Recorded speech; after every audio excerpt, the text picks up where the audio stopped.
Ito na kaparmes yung gawa namin. Abaka to. Ito ang proseso paggawa ng abaka. Ganyan kami talaga kaparmes. Ito. Ganun.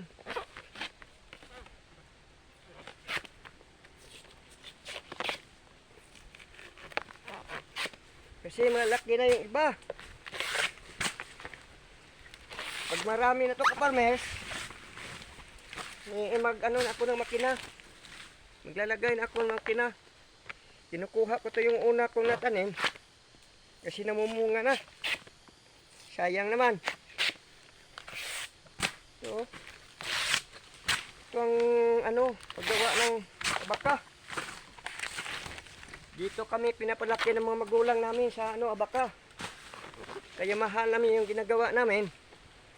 Kasi ito lang. Malaking tulong sa amin to kapermers.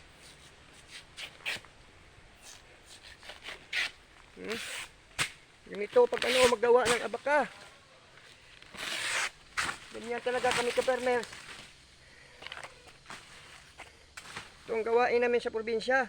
Pinapalaki namin yung mga anak. Ito ang kabubuhayan namin talaga.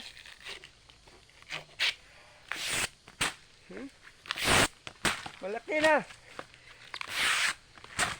Dumami na to kaparmes. Naglagay na ako ng makina. Para marami na marami ng produkto.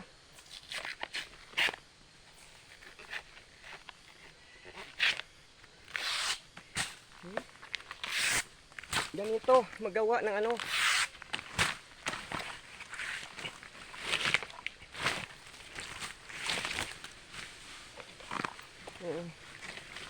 ganyan talaga kaparmes kami.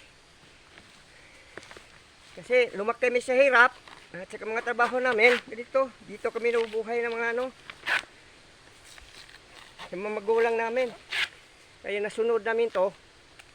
Kaya marami na nabubuhay sa ganitong pamaraan. Ito talaga sinto namin pamumuhay namin dati 1980s. Unti-unti bumabalik na sa awa ng Diyos. Ang laki na, malaki. Thank you sa lahat ng kaparmes at saka gabayan tayo ng Panginoon. Thank you sa lahat.